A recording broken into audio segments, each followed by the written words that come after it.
Hello दोस्तों, good morning. मेरा नाम धीरज और आप देख रहे हैं धीरज सेट एकेडमी।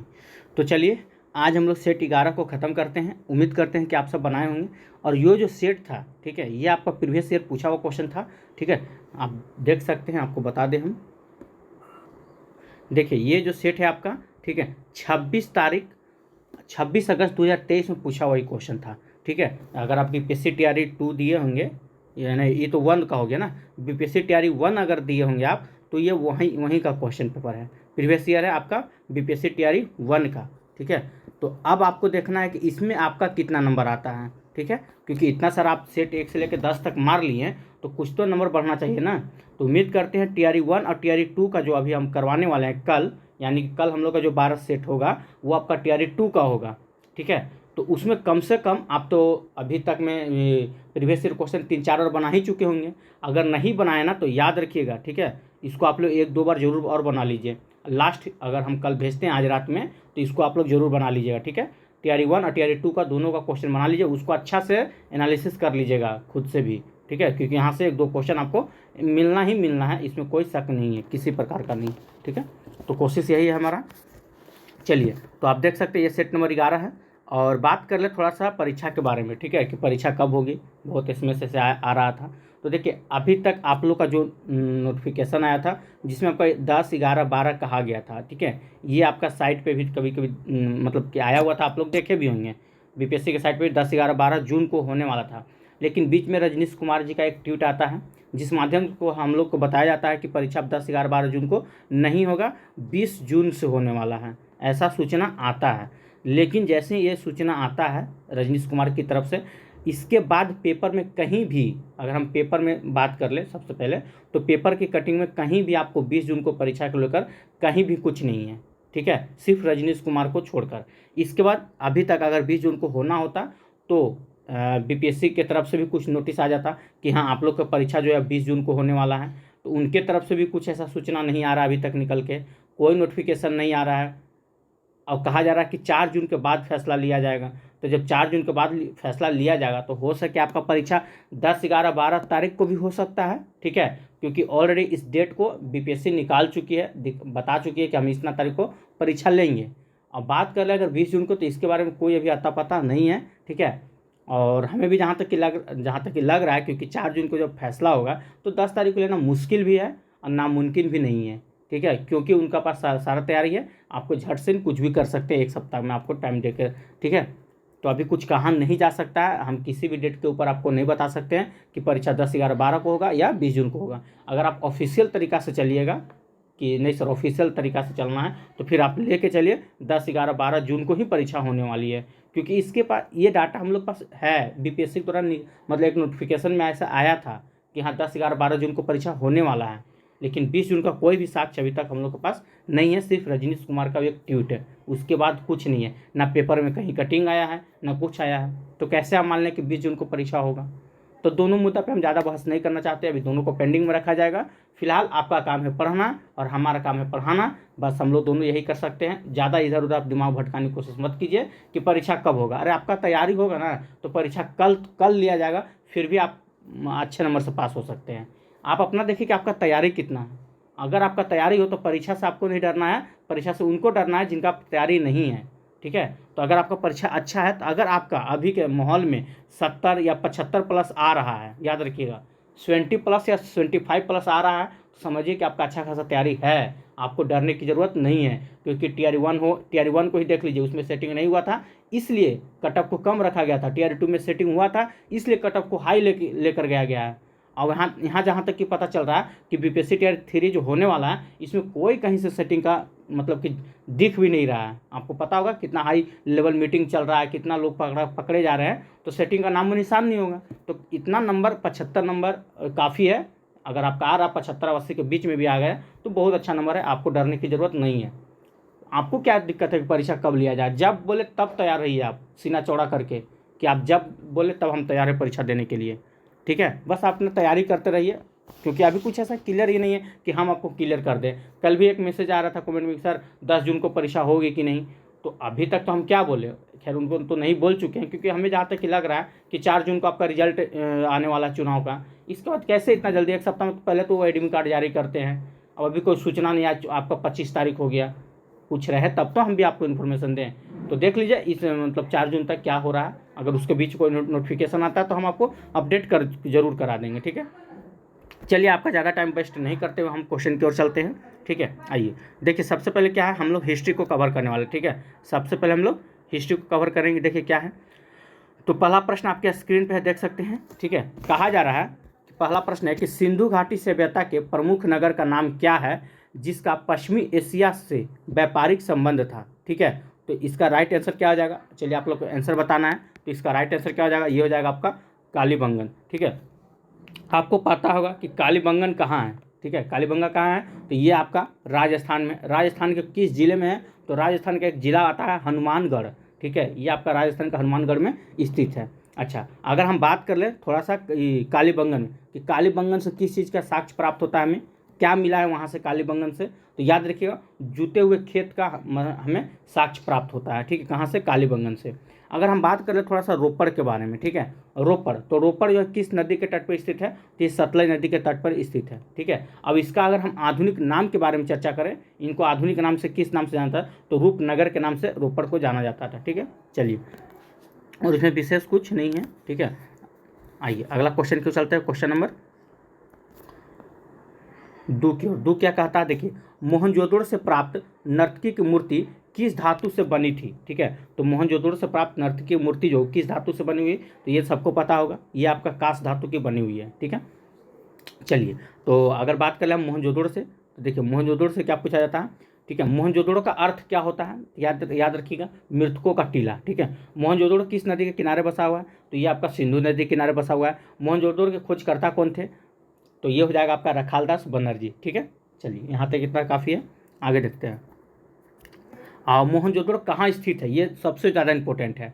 अगर पूछ रहे मोहनजोदड़ो कहाँ स्थित है, कहाँ पे है मोहनजोदड़ो, तो याद रखिएगा ये जो है पाकिस्तान के सिंध प्रांत में लड़काना जिला एगो है, ठीक है।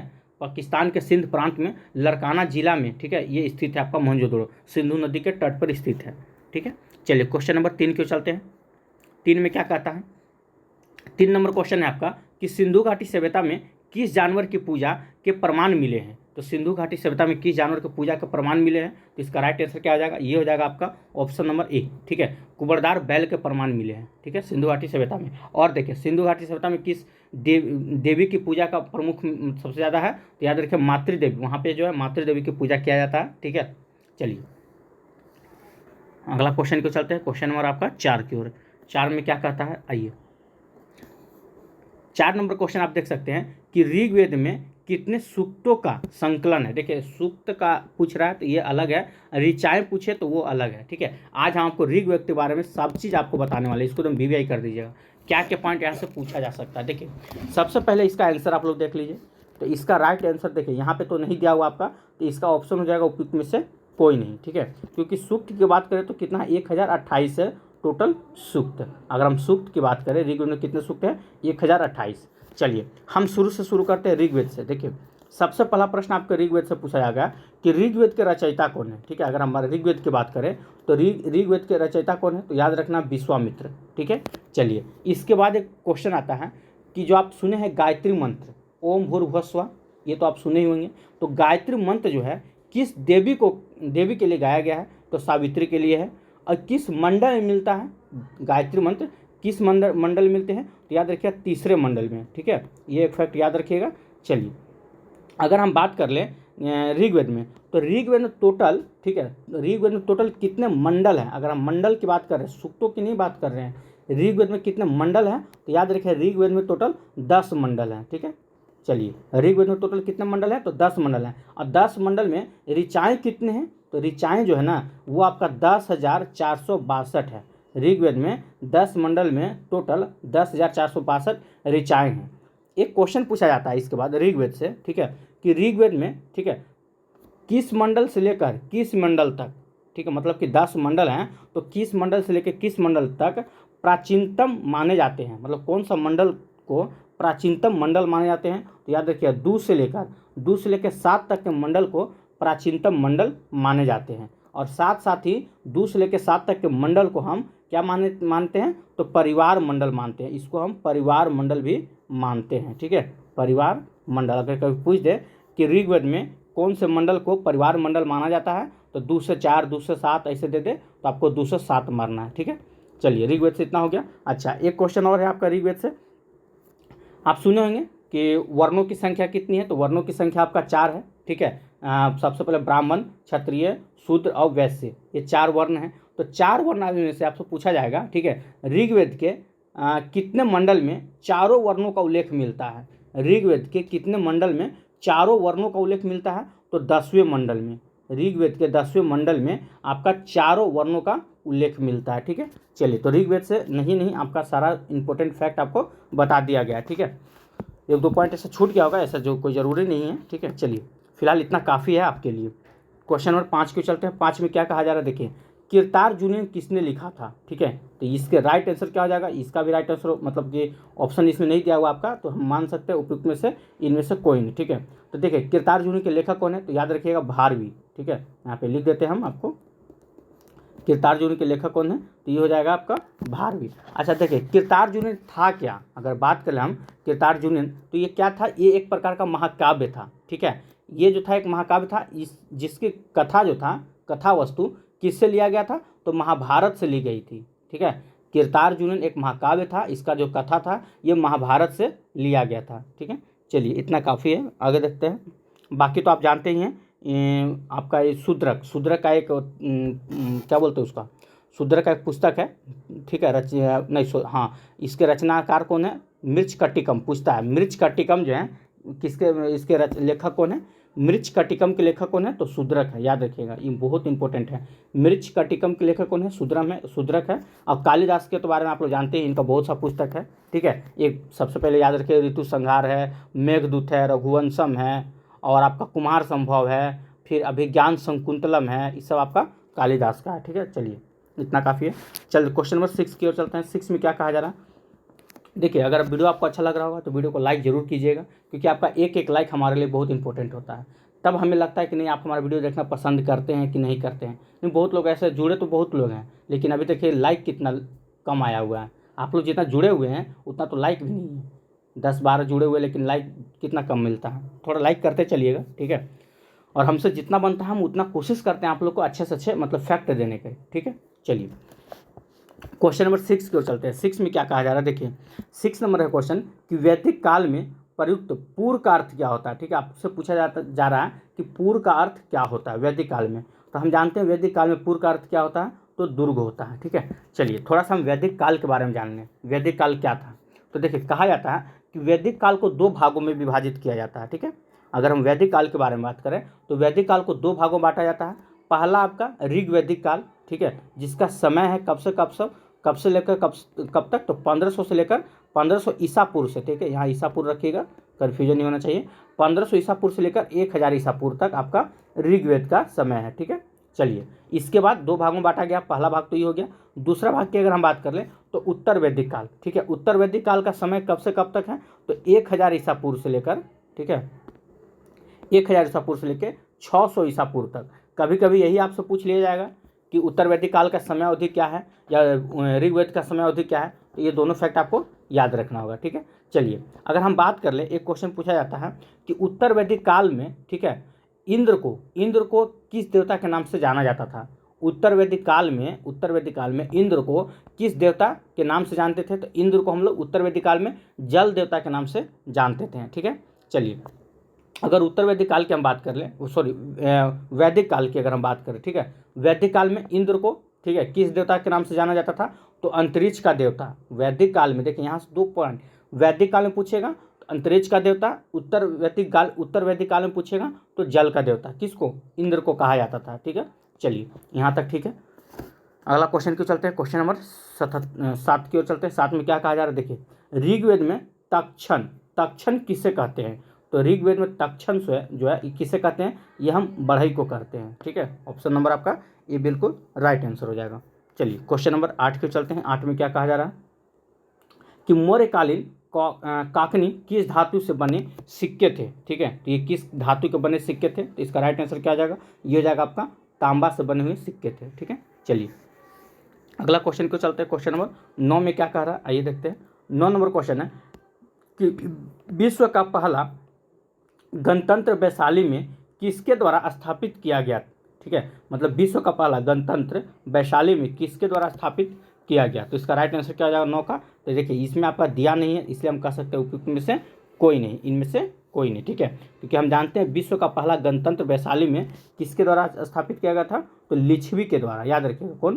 तो लिच्छवी। ठीक है, यहाँ पे लिख दिया हम आपको, लिच्छवी के द्वारा वहाँ स्थापित किया गया था। ठीक है, अच्छा अगर पूछे कभी भी कि लिच्छवी गणराज्य की राजधानी कहाँ थी? लिच्छवी जो है इसकी गणराज्य की राजधानी कहाँ थी? तो याद रखिएगा वैशाली। ठीक है, चलिए अगला क्वेश्चन को चलते हैं। क्वेश्चन नंबर 10 में क्या कहा जा रहा है? देखिए कि कौटिल्य का अर्थशास्त्र कितने अधिकरणों में विभाजित था? ये क्वेश्चन आपको 7-8 में हम करवा चुके हैं। ठीक है, और देखिए आपका टियर 1 में भी क्वेश्चन पूछा हुआ था।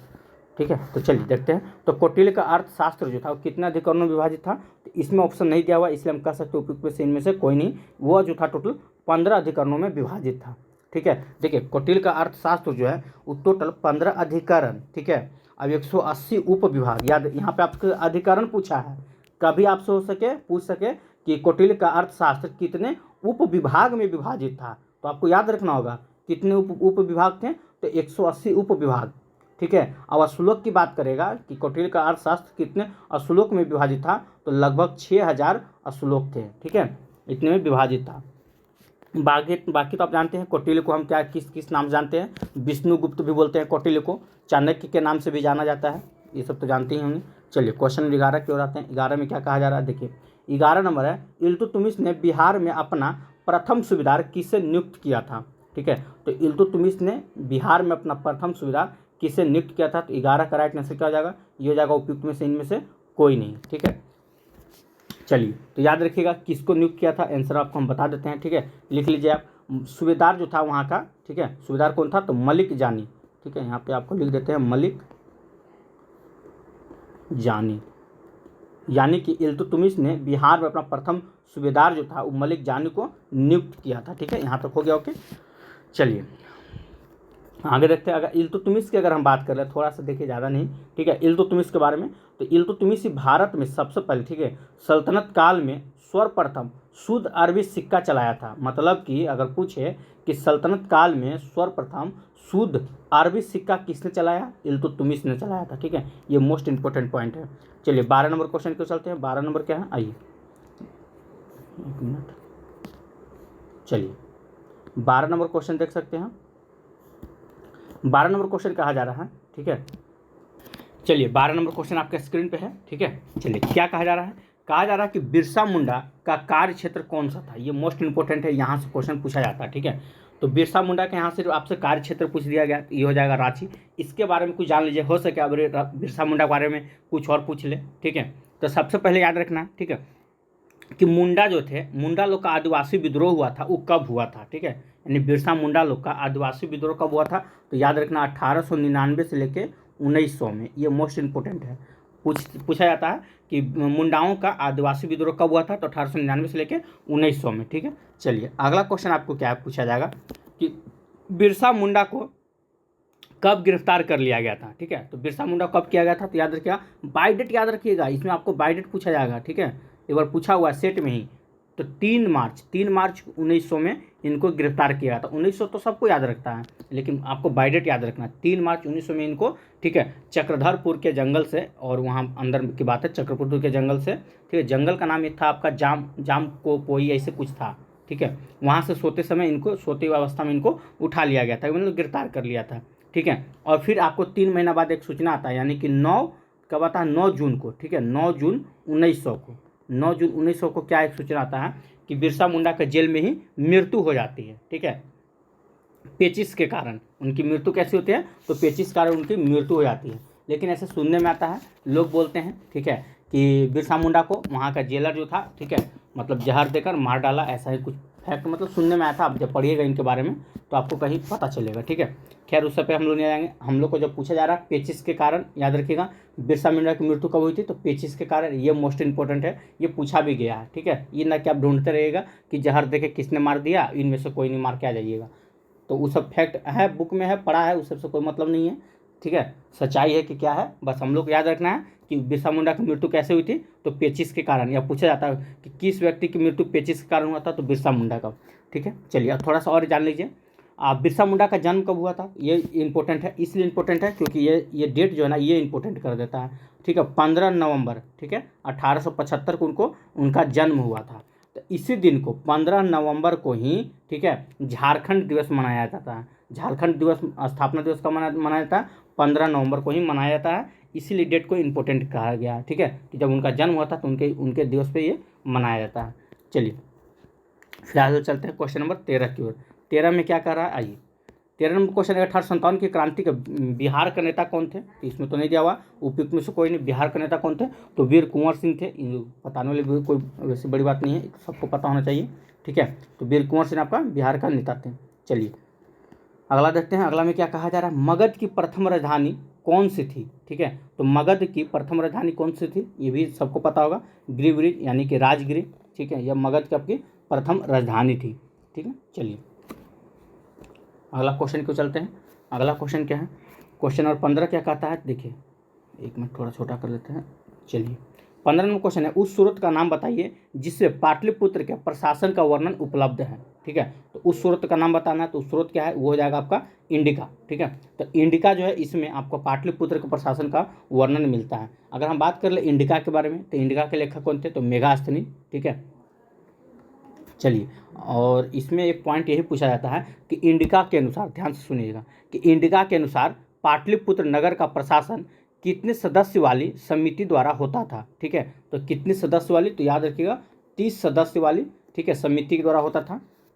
चलिए अगला क्वेश्चन को चलते हैं, क्वेश्चन नंबर 16 में क्या कह रहा कि मदद ए मास मुगल प्रशासन में किससे संबंधित था, तो मदद ए मास मुगल प्रशासन में, तो ये हो जाएगा आपका ऑप्शन नंबर बी, विद्वानों को दी जाने वाली राजस्व भूमि मुक्त भूमि से। ठीक है, मतलब विद्वानों को दी जाने वाली राजस्व मुक्त भूमि से आपका संबंधित था मदद ए मास। चलिए क्वेश्चन नंबर 17 की चलते हैं। 17 नंबर क्वेश्चन कहता है कि पूना समझौता का उद्देश्य था। देखिए पूना समझौता का उद्देश्य क्या था, तो सबसे पहले आप सोचिए कि पूना समझौता हुआ कब था। ठीक है, ये इंपॉर्टेंट बनता है कि पूना समझौता हुआ कब था, तो 24 सितंबर, याद रखिएगा 24 सितंबर 1932 को आपको पूना समझौता हुआ था। किसके किसके बीच में हुआ था, तो याद रखिएगा ये आपका महात्मा गांधी और भीमराव अम्बेडकर के बीच में हुआ था आपका पूना समझौता। ठीक है, अच्छा अब इसका उद्देश्य क्या था, तो इसका उद्देश्य था आपका दलित वर्गों का प्रतिनिधित्व करना। ऑप्शन नंबर बी आपका बिल्कुल राइट आंसर हो जाएगा। ठीक है, चलिए आगे देखते हैं, क्वेश्चन नंबर 18 में क्या कहता है। सोचिए 18 नंबर ऐसा क्वेश्चन है कि आप बचपन से पढ़ते आ रहे, आप सोचे नहीं होंगे कि 18 नंबर क्वेश्चन ऐसा पूछा जा सकता है, और ऐसे ई क्वेश्चन को ना बहुत लोग गलत भी किए होंगे। ठीक है, इसमें कोई शक नहीं है, कोई ना कोई मतलब ऐसे लोग होंगे जो को नहीं पता होगा वो गलत भी कर दिए। क्या कहा जा रहा है कि जंतर मंतर का निर्माण किसने किया था, तो हम लोग यूकेजी के बुक में देखते थे जंतर मंतर कहाँ है, दिल्ली में। तो ये नहीं कह सकते कि जंतर मंतर सिर्फ दिल्ली में ही है। ठीक है, जंतर मंतर एगो दूगो नहीं है कि आप बोल सकते हैं दिल्ली में है, जंतर मंतर टोटल 5 जगह है। ठीक है, आज आपको हम 5 जगह के बारे में बताएंगे।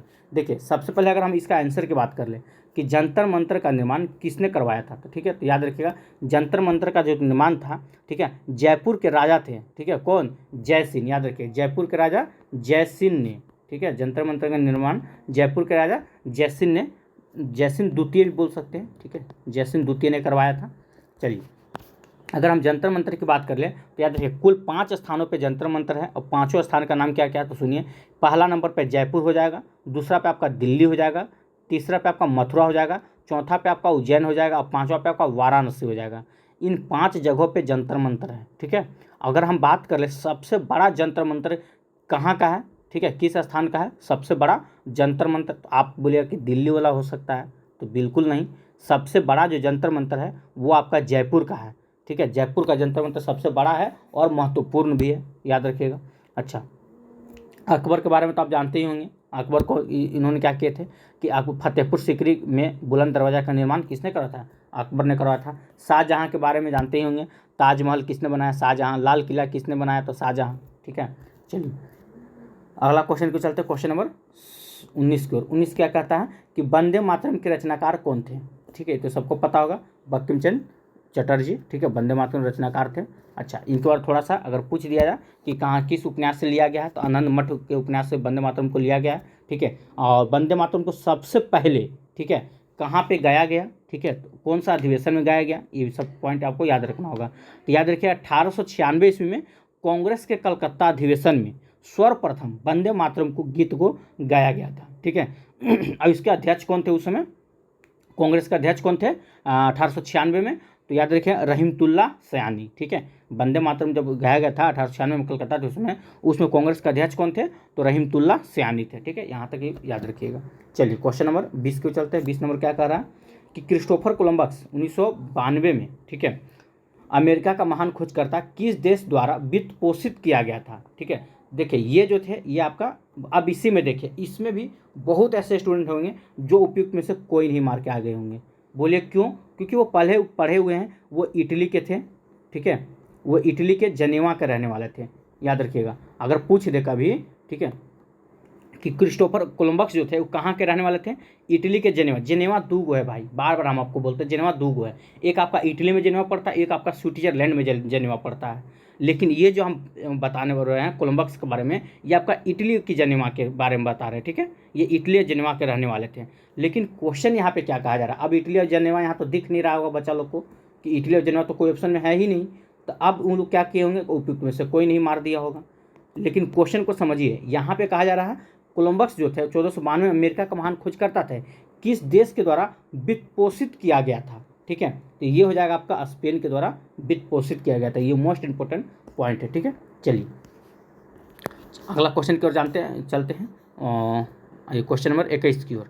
21 नंबर क्या है, देखिए बोस्टन की टी पार्टी इतिहास की एक महत्वपूर्ण घटना है, किससे संबंधित है, ये सबको पता है बोस्टन की टी पार्टी किससे संबंधित है। तो इसका राइट आंसर क्या हो जाएगा, अमेरिकी स्वतंत्रता संग्राम से।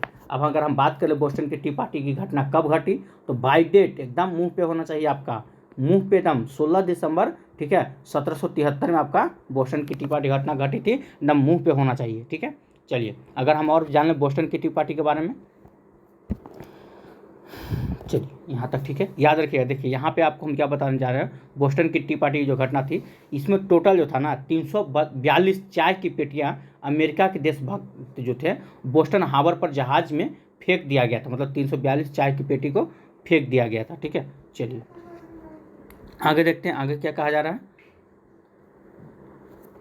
अगला पॉइंट आपका क्या है, क्वेश्चन नंबर, चलिए 22 को चलते हैं। 22 नंबर क्या कहा जा रहा है। अगर वीडियो आपको अच्छा लग रहा है तो वीडियो को लाइक कीजिएगा, चैनल को अभी तक अगर सब्सक्राइब नहीं किए तो चैनल को सब्सक्राइब कर लीजिए और बेल आइकन दबाना नहीं भूलिएगा। देखिए 22 नंबर क्वेश्चन क्या है, अमेरिका के इतिहास में 4 जुलाई 1776 क्यों महत्वपूर्ण मानी जाती है, आखिर इस दिन हुआ क्या था, ठीक है। तो इस दिन क्या हुआ था, तो अमेरिका जो था उस स्वतंत्र की घोषणा हुआ था, ठीक है। अमेरिका उस दिन स्वतंत्र हुआ था 4 जुलाई, ठीक है, 1776 को, ठीक है। अगर बात कर लें अमेरिका स्वतंत्रता संग्राम की, ठीक है, जैसे कि क्वेश्चन एक आपका ऊपर था, ये देखिए यहाँ पे थोड़ा सा कहाँ गया, यहाँ पे, ठीक है, कि अमेरिका का स्वतंत्रता संग्राम, ठीक है, कभी कभी इसका डेट पूछ लिया जाता है कब से कब तक चला था। तो याद रखिएगा ये जो था ना आपका 1775 से लेकर 1783 तक चला था अमेरिका स्वतंत्रता संग्राम, ठीक है।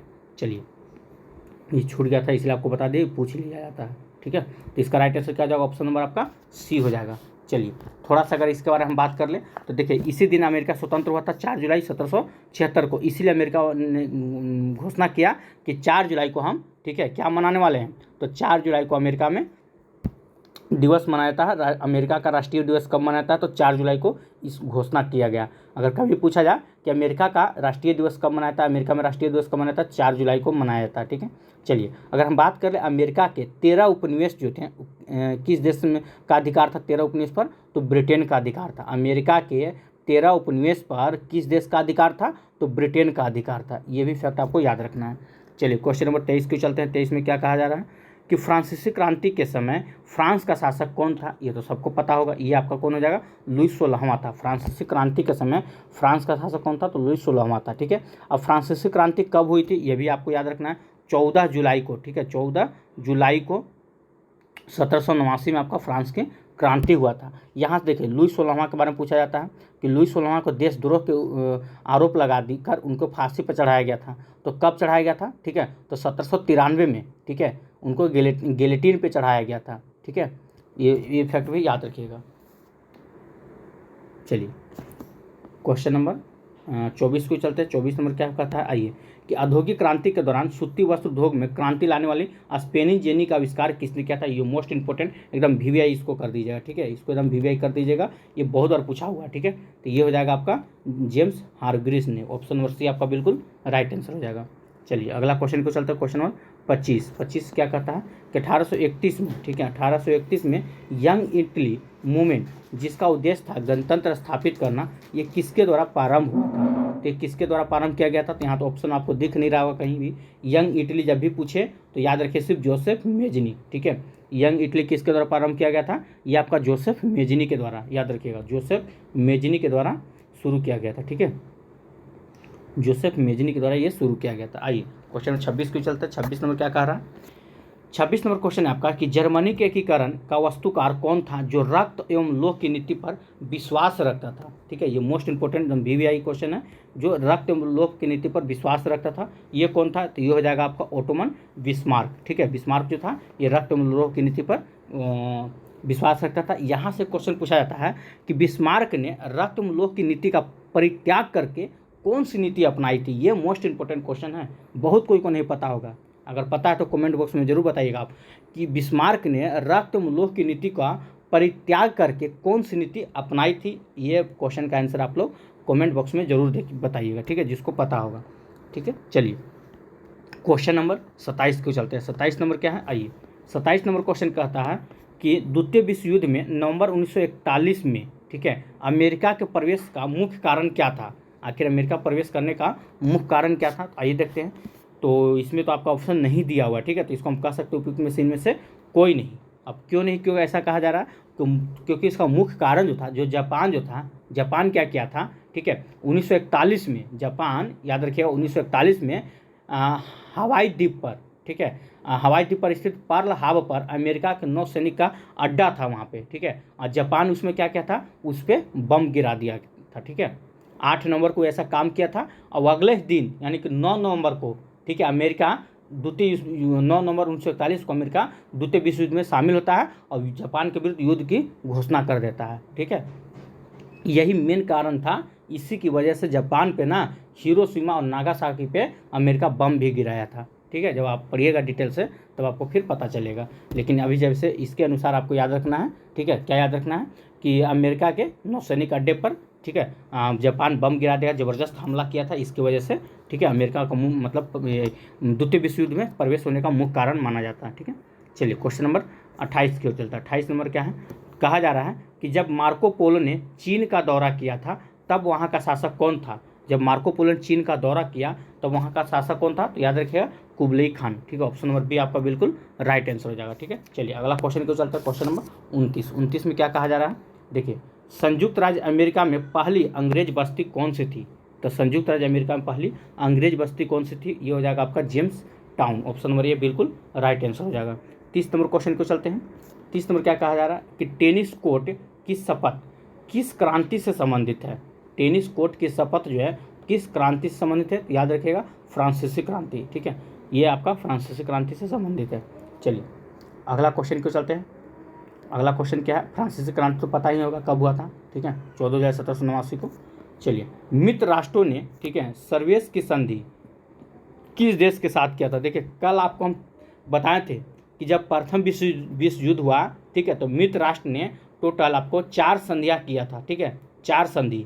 अब वे आपसे पूछ लिया, ये कल ही हम आप लोग को बताए थे, चारों संधि के नाम बताए थे सेट नंबर 10 में। और देखिए set number 11 previous year question paper है, वहाँ से एक क्वेश्चन उठा लिया, यानी कि चारों का चारों 4 या 5 संधि बताए थे शायद, वो पूरा का पूरा इंपॉर्टेंट है। इसमें आपका सर्वेस की संधि पूछा गया, फिर आपसे कुछ और पूछ लिया जाएगा, ठीक है। तो वीडियो अगर नहीं देखे 10 नंबर का तो जाके देख लीजिएगा, मोस्ट इंपॉर्टेंट होगा, याद रखिएगा। तो 31 का राइट आंसर क्या हो जाएगा, ये हो जाएगा आपका टर्की के साथ किया था, ठीक है, ऑप्शन नंबर आपका हो जाएगा बी। और कब किया था, तो ये भी आपको डेट भी उसमें हम बताए थे, 10 अगस्त 1920 में, ठीक है। टर्की के साथ जो संधि हुआ तो कब हुआ था, 10 अगस्त 1920 में। अब यही संधि को, इस संधि का संबंध किससे है, तो भारत में खिलाफत आंदोलन का संबंध सर्वेस की संधि से माना जाता है। अगर पूछे कि भारत में खिलाफत आंदोलन का संबंध किस संधि से थी, तो सर्वेस की संधि, ठीक है। चलिए अगला क्वेश्चन को चलते हैं। क्वेश्चन नंबर 32 नंबर क्या कहता है, 32 नंबर कि 1733 में फ्लाइंग शटल मशीन का आविष्कार किसने किया था। ठीक है, 1733 में फ्लाइंग शटल मशीन का आविष्कार किसने किया था, ये भी आपका मोस्ट इंपॉर्टेंट है, इसको भी आप भी कर सकते हैं। ठीक है, तो इसका आविष्कारक कौन था, तो जॉन के, यहाँ पे के छूट गया, याद रखिएगा, जॉन के जो थे वो आपका फ्लाइंग शटल के आविष्कारक थे। ठीक है, ऑप्शन नंबर आपका बी बिल्कुल राइट आंसर हो जाएगा। चलिए 33 नंबर क्वेश्चन को चलते हैं। अगर आपको वीडियो अच्छा लग रहा हो तो वीडियो को लाइक जरूर कीजिएगा। अभी तक अगर आप हमारे चैनल को सब्सक्राइब नहीं किए तो चैनल को सब्सक्राइब कर लीजिए और बेल आइकन दबाना नहीं भूलिएगा।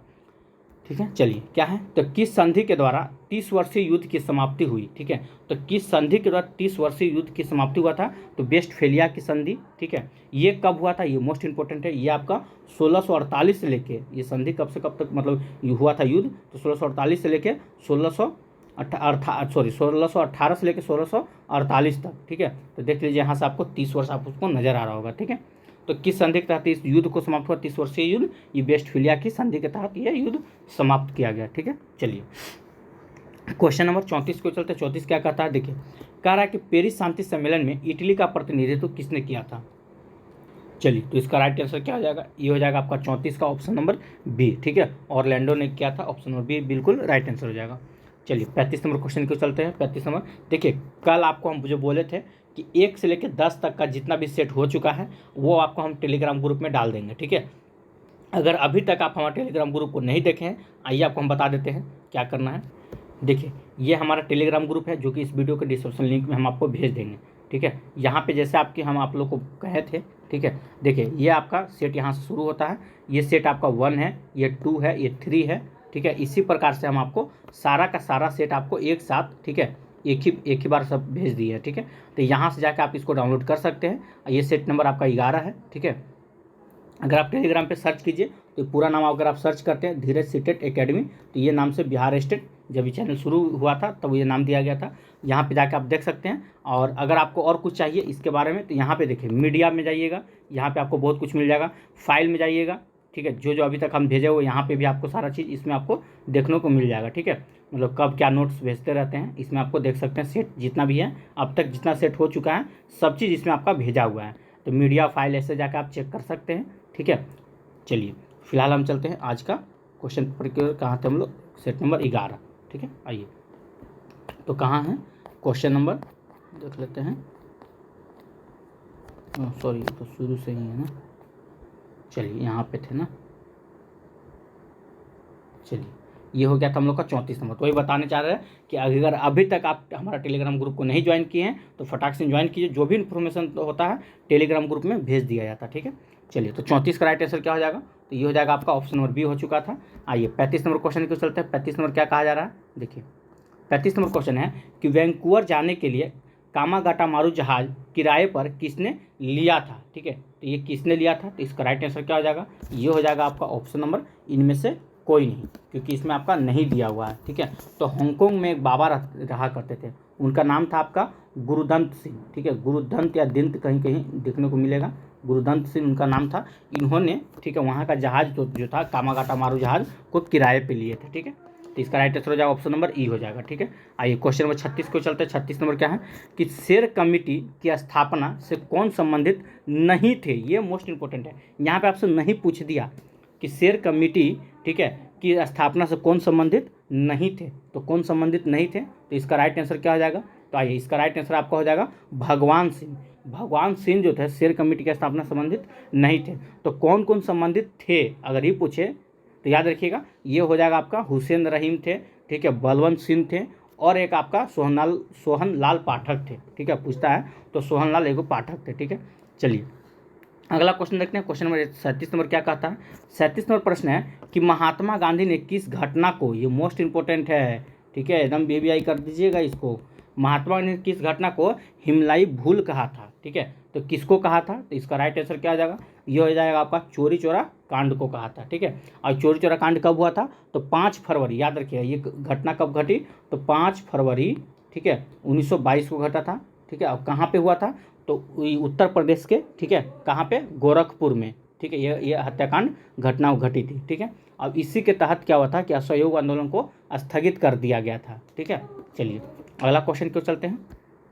अगला क्वेश्चन क्या है आपका कि क्वेश्चन नंबर 38 नंबर कहता है कि चटगांव शस्त्रागार पर हमले के दौरान कौन महिला क्रांतिकारी मारी गई थी? तो कौन महिला क्रांतिकारी मारी गई थी? तो ये हो जाएगा आपका प्रीतिलता वाडेदार मारी गई थी। ऑप्शन नंबर ए आपका बिल्कुल राइट आंसर हो जाएगा। चलिए, तो 39 नंबर क्वेश्चन क्यों चलते हैं। 39 नंबर क्वेश्चन में क्या है कि इनमें से कौन क्रांतिकारी काकोरी ट्रेन कांड से संबंधित नहीं था? अब देखिए यहाँ पे फिर आपसे दे दिया कौन नहीं था, मतलब कि काकोरी ट्रेन कांड से संबंधित कौन नहीं था। तो इसका राइट आंसर क्या हो जाएगा? प्रफुल्ल चक्की, ये जो थे इसमें कांड में नहीं थे। अगर हम बात कर ले काकोरी ट्रेन कांड कब हुआ था, तो याद रखिएगा 9 अगस्त 1925 को। ये घटना कब घटी? 9 अगस्त 1925 को ये घटना घटी थी। ठीक है, चलिए, तो आज का लास्ट क्वेश्चन को चलते हैं, लेकिन इसका आंसर आप लोग को बताना है। लेकिन आप लोग आंसर तो बताते हैं, एक संदीप कुमार जी हैं वो आंसर बताए भी, लेकिन अब ये नहीं समझ में आया किसका आंसर वो बताएं, मतलब कि हिस्ट्री का बताएं कि ज्योग्राफी का बताएं। तो कम से कम आपको ऐसे करना है, पहले लिख देना है HIS, ठीक है, HIS हिस्ट्री लिख देना है। ठीक है, क्वेश्चन नंबर लिख देना है कि 40 का, ठीक है, ऑप्शन नंबर की जो भी होगा BCD जो आपको लिखने मन से A है या B है या C है, ऐसे लिखिए, तब हमें पता चला कि आप किसका आंसर दिए। आप लोग क्या करते हैं, डायरेक्ट कोई C बोल देता है, कोई आपको लिख देता है क्वेश्चन नंबर 40 का B। अब किसका बात कर रहे हैं भाई? 40 नंबर का तो आपको ज्योग्राफी भी हो सकता है, उधर पीछे का था 10 नंबर में, उसमें थोड़ा सा कन्फ्यूजन होता है, इसलिए हम आपका संदीप जी आपका हम कमेंट का जवाब नहीं दे पाएँ। ठीक है, लेकिन लिखिएगा तो हिस्ट्री का क्वेश्चन नंबर 40 हो जाएगा। ठीक है, और उसका आंसर फिर लिखिएगा। तो इसमें आपको बताना है कि 40 का इसका राइट आंसर क्या हो जाएगा। जो भी व्यक्ति अभी देख रहे हैं, कोशिश कीजिए आप आंसर बताने के लिए। ठीक है, आपको अगर पता है तो बताने में क्या दिक्कत होता है, थोड़ा सा कमेंट कर सकते हैं ना। चलिए, तो इसका आंसर आप लोग बताइएगा, पढ़ के हम सुना देते हैं कि 1 नवंबर 1913 को गदर का पहला अंक किस भाषा में प्रकाशित हुआ था। ठीक है, तो इसका राइट आंसर आप लोग को देना है कमेंट बॉक्स में। चलिए, क्वेश्चन नंबर 41 की ओर चलते हैं। 41 कहने का मतलब कि यहाँ से ज्योग्राफी आपका शुरू होने वाला है। ठीक है, यहाँ से आपका क्या है, ज्योग्राफी है। चलिए, तो देखते हैं। आइए, पहला प्रश्न क्या है आपका, देखिए यहाँ से हो जाएगा आपका। चलिए, तो पहला प्रश्न है कि भारत में असुरक्षित प्रजाति हैं। तो भारत में कौन सा असुरक्षित प्रजाति है? तो ये हो जाएगा उपयुक्त में से एक से अधिक। एशियाई हाथी भी है, गंगे डॉल्फिन भी है, काला हिरन, ये सब असुरक्षित है, यानी कि हम कह सकते हैं उपयुक्त में से एक से अधिक हो जाएगा। 42 नंबर क्वेश्चन क्यों चलते हैं। क्या है कि भारत में वन संसाधन में ह्रास का प्रमुख कारण है। तो भारत में वन संसाधन के ह्रास का प्रमुख कारण क्या है? तो कृषि का विस्तार। ऑप्शन नंबर ए बिल्कुल सही हो जाएगा आपका। 43 नंबर क्वेश्चन को चलते हैं। 43 क्या कहता है, आइए, कि पारिस्थितिकी खेती की परंपरागत विधियों द्वारा नई पद्धतियों के विकास को किसके द्वारा प्रचलित किया गया है? तो किसके द्वारा किया गया है, ये हो जाएगा आपका उपयुक्त में से एक से अधिक, यानी कि तीनों का तीनों हो जाएगा। ठीक है, चलिए, क्वेश्चन नंबर आपका 44 को चलते हैं। 44 में क्या कहा जा रहा है, आइए देखते हैं। वीडियो अगर अच्छा लगा हो तो लाइक जरूर कर दीजिएगा। अगर अभी तक आप हमारे चैनल को सब्सक्राइब नहीं किए तो चैनल को सब्सक्राइब कर लीजिए, बेल आइकन दबाना नहीं भूलिएगा। देखिए, सरदार सरोवर बांध निम्नलिखित में से किन राज्यों को कवर करती है? ठीक है, तो कौन कौन राज्यों को कवर करती है? तो याद रखिएगा, ये आपका गुजरात को भी करती है, ठीक है, राजस्थान को भी करती है, महाराष्ट्र को, मध्य प्रदेश, यानी ऑप्शन नंबर ये आपका बिल्कुल राइट आंसर हो जाएगा। चलिए, 75 नंबर क्वेश्चन को चलते हैं। 75 नंबर क्वेश्चन क्या कहा जा रहा है कि अधिकांश नदी घाटी परियोजनाएं जो बाढ़ की रोकथाम के लिए भी निर्माणित हुई है, परंतु इनमें से बाढ़ की स्थिति और भयावह हुई है, क्योंकि, ठीक है, तो इसका राइट आंसर क्या हो जाए? तो इसमें आपका आंसर नहीं दिया हुआ। ठीक है, तो याद रखिएगा उपयुक्त में से इनमें से कोई नहीं। चलिए, 76 नंबर क्वेश्चन को चलते हैं। 76 नंबर क्वेश्चन क्या कह रहा है? ठीक है, आइए देखते हैं। 76 नंबर क्वेश्चन कह रहा है कि उस प्रथम राज्य का नाम बताइए जिसने अपने छत पर वर्षा जल संचयन को कानूनी द्वारा अनिवार्य कर दिया गया था। ठीक है, तो इसका राइट आंसर क्या हो जाएगा? ये हो जाएगा आपका तमिलनाडु। ऑप्शन नंबर ए बिल्कुल राइट आंसर हो जाएगा। चलिए, 47 नंबर क्वेश्चन 47 नंबर क्वेश्चन को चलते हैं। 47 नंबर क्वेश्चन क्या कहा जा रहा है, देखें, कि कृषि रिपोर्ट 2017 के मुताबिक भारत विश्व में डैश के उत्पादन का दूसरा बड़ा देश है। ठीक है, तो किसके उत्पादन का दूसरा सबसे बड़ा देश है? तो ये हो जाएगा आपका कपास। ठीक है, अब आप बोलिएगा सर चावल भी तो है, गन्ना भी तो है, लेकिन आपको फोकस करना है कि 2017 की रिपोर्ट के अनुसार पूछा जा रहा है। ठीक है, तो किस में हो जाएगा? तो कपास में दूसरा स्थान है। चलिए, क्वेश्चन नंबर 48 को चलते हैं। 48 नंबर क्या है, देखिए, किसानों के फायदे के लिए, ठीक है, संस्थागत सुधार था। तो किसानों के फायदे के लिए संस्थागत सुधार क्या था? तो ये हो जाएगा आपका भूमि सुधार। ऑप्शन नंबर ए बिल्कुल सही हो जाएगा। चलिए, क्वेश्चन नंबर 49 को चलते हैं। 49 नंबर क्या है, झारखंड का कोडरमा निम्नलिखित में से किस खनिज का प्रमुख उत्पादक है? तो झारखंड का कोडरमा किसके लिए फेमस है? ये सबको पता होगा, ये आपका अभ्रक के लिए है। ठीक है, ऑप्शन नंबर बी बिल्कुल राइट आंसर हो जाएगा। चलिए, क्वेश्चन नंबर 50 को चलते हैं। 50 में क्या कहा जा रहा है कि भारत का एकमात्र उद्योग जो आत्मनिर्भर एवं मूल्य श्रृंखला में पूर्ण है, उसे हम क्या कहते हैं? तो उसे हम कपड़ा उद्योग कहते हैं। ठीक है, चलिए 51 नंबर क्वेश्चन को चलते हैं। 51 नंबर क्वेश्चन क्या कहा जा रहा है कि खरीफ फसल का उदाहरण कौन सा है? ठीक है, तो याद रखिएगा मक्का जो है ना, मक्का आपका खरीफ फसल का उदाहरण है। ठीक है, चलिए आगे देखते हैं। अब बाकी जो है आपका गेहूं हो गया, ठीक है, मटर हो गया, ये सब किस फसल का है? ये सब आपका रबी फसल का उदाहरण है। ठीक है, चलिए क्वेश्चन नंबर 52 नंबर क्वेश्चन को चलते हैं। 52 क्या है? कौन सी फसल विकसित होने में लगभग 1 वर्ष का समय लेता है? ठीक है, तो याद रखिएगा गन्ना फसल ऐसा है जो विकसित होने में 1 वर्ष का समय लेता है। ठीक है, तो इसका राइट आंसर हो जाएगा ऑप्शन नंबर ई। अगर हम जौ की बात कर ले तो जौ विकसित होने में कितना समय लगता है? तो जौ जो है आपका 3 से 4 महीना लगता है। ठीक है, 3 से 4 माह आपका जौ को विकसित होने में। कपास की बात करें तो 5 से 6 महीना में आपका कपास आपका विकसित हो जाएगा। पटसन की अगर हम बात करें तो ये भी 4 से 5 महीना में आपका कपास भी विकसित हो जाता है। ठीक है, चलिए अगर गन्ना की बात कर ले जो 1 साल में तैयार होता है, इसके लिए तापमान की अगर जरूरत, देखिए अगर 52 का राइट आंसर क्या हो जाएगा? गन्ना। ठीक है, और गन्ना के लिए तैयार होने में तापमान कितना चाहिए पूछा हुआ था। ठीक है, तो 21 डिग्री सेल्सियस से लेकर 27 डिग्री सेल्सियस आपका इसके लिए तापमान चाहिए। और वर्षा कितना मतलब कि इसमें वर्षा की जरूरत कितना पड़ता है? तो 75 सेंटीमीटर से लेकर 150 सेंटीमीटर वर्षा की इसकी जरूरत पड़ती है। ठीक है, चलिए क्वेश्चन नंबर 53 के चलते हैं। 53 का राइट देख लेते हैं, क्वेश्चन क्या है? 53 नंबर क्वेश्चन है राष्ट्रीय राजमार्ग किसके द्वारा बिछाए, ठीक है, एवं संचालित होते हैं? तो राष्ट्रीय राजमार्ग जो है ये आपका राष्ट्रीय राजमार्ग प्राधिकरण। ठीक है, ऑप्शन नंबर बी बिल्कुल सही हो जाएगा। राष्ट्रीय राजमार्ग किसके द्वारा बिछाई जाती है? नहीं, देखिए यहाँ पे थोड़ा सा गलती हो रहा है, वही तो हमको लगा, जैसे पढ़े वैसे हमको हल्का सा हिचकिचाहट महसूस हुआ कि ये आंसर गलत है। देखिए क्या कहा जा रहा है? राष्ट्रीय राजमार्ग किसके द्वारा बिछाई जाती है?